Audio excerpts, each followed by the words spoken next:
अस्सलाम वालेकुम क्लास। जी बेटा, क्या हाल चाल है? आज का टॉपिक है जी बेटा हमारा एक होता है ट्रेस टेबल। ठीक है। A trace table is a technique use to test algorithm. बेटा ये एक टेबल होता है जिससे आप एल्गोरिथम को टेस्ट कर सकते हो। ठीक है।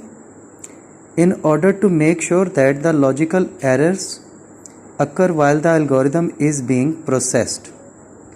ये इस चीज़ की यकीन दहानी करवाता है आपको कि जब आपके एल्गोरिथम को प्रोसेस किया जाएगा यानी उसका प्रोग्राम बनाया जाएगा, तो अगर उसमें कोई लॉजिकल एरर आए तो वो पहले ही एल्गोरिथम में ही दुरुस्त कर ली जाती है।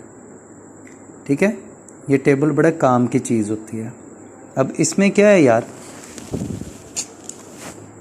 कि इसको आप लोगों ने किस तरीके से ऑपरेट करना है, मैं अभी आपको एक एग्जांपल के ज़रिए से भी समझा देता हूँ। The table usually takes the form of multi columns and multi row. ठीक है। वो कहते हैं इसमें बहुत सारे कॉलम्स होते हैं, जैसे ये लंबाई का रुख जो होता है, जैसे ये है लंबाई के रुख, ये दो बने हुए हैं, ये कॉलम्स हैं। और मल्टी रोज, ये जो इस तरफ से चल रही हैं ये लाइनें, इनको रोज कहते हैं। लंबाई के रुख कॉलम और चौड़ाई के रुख रोज हैं। ठीक हो गया बेटा।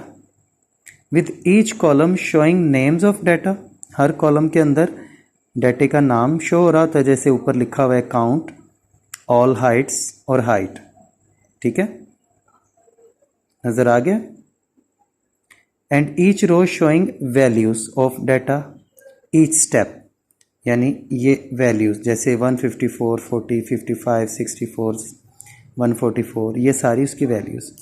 तो जो रोज़ हैं वो वैल्यूज़ के लिए आएंगी और जो कॉलम्स हैं वो नेम्स के लिए आएंगे। अब टेबल एक बना हुआ है हमारे सामने, जैसे कि आपने देखा।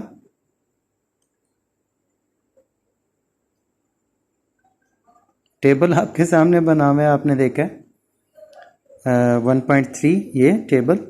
और ये बनाया किसके मुताबिक है? ये जो कल हमने एक एल्गोरिथम किया था, ये स्टार्ट काउंट। मैं इसको थोड़ा सा छोटा कर लेता हूँ ताकि कॉलम हमें ऊपर से नीचे तक नज़र आ जाए। अब ये देखिएगा बेटा, इसमें ये था स्टेप 1, इसका स्टेप 1 स्टार्ट। स्टेप 1 यहाँ पे कुछ भी नहीं है, तीनों कॉलम्स के अंदर बस स्टेप 1 लिखा हुआ है। स्टेप 2 में हमने क्या था? Set count to 0। अब सेट 2 में 0। ठीक है, स्टेप 2 में। फिर स्टेप 3 में हमने यहाँ पे क्या किया था? हमने कहा था स्टेप 3 के वाले से सेट ऑल हाइट्स, और उसमें डाटा था। ठीक है, तो हमने भी यहाँ पे स्टेप 3 दिया और उसमें सारे का सारा डाटा उसके सामने लिख दिया।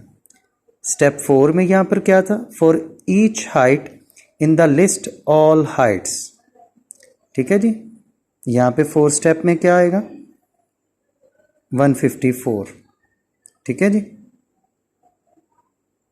यहाँ से जहाँ से ये स्टार्ट होना है ना, 154 डाटा जहाँ से स्टार्ट हो रहा है। फिर स्टेप 5 में क्या था बेटा? उसमें था if height is greater than 144 and height is less than 164, then set count to count +1। अब इसमें स्टेप 5 आपको नज़र आ रहा होगा, उसमें काउंट 1 की जगह लिखा हुआ है 1 और हाइट 140 से स्टार्ट हो रही है। इसी तरह स्टेप 6 में आउटपुट है। यहाँ पे स्टेप 6 के अंदर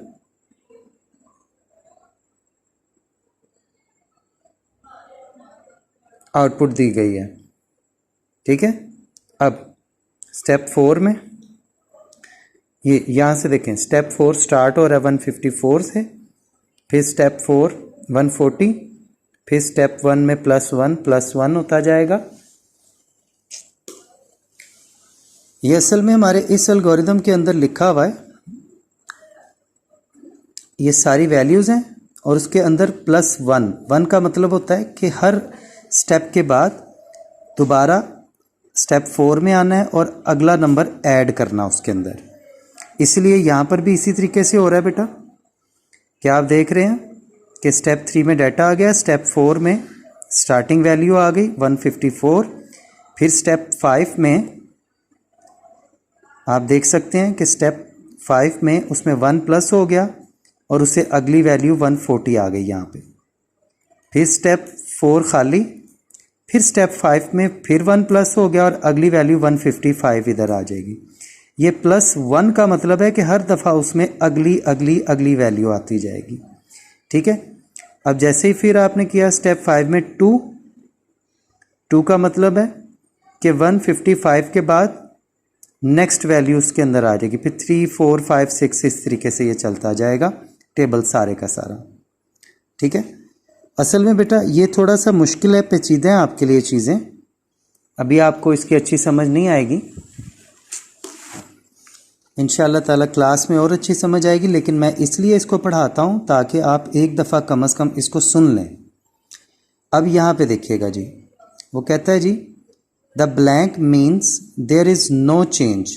जो इसमें खाली जगह आ रही हैं 154 फिर खाली जगह आ रही है, इसका मतलब है इसमें कोई चेंज नहीं हो रहा। And means that a value is not concern in the following step, 1 has no effect on data, step 2 is assign to 0, step 2 को 0 दिया गया है।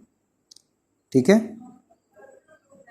और इन स्टेप 3 लिस्ट दी गई है सारी, और in step 4 there is no change in the both count and heights but the 154 is stored in the height. It is compared in step 5 and value in count is updated if data is in given range. Step 4 and 5 are repeated. 4 और 5 को हर बार repeat किया जाएगा और इसमें 1 और 1 plus होता जाएगा, यानी अगली वैल्यू और अगली वैल्यू खुद ब खुद आती जाएगी। ठीक है जी, इस तरीके से बेटा ये टेस्ट होगा टेबल। चले कोई बात नहीं, जितनी को समझ आएगी उतनी को ज़हन में रखिएगा इसके बारे में। ओके बेटे, अल्लाह हाफिज़।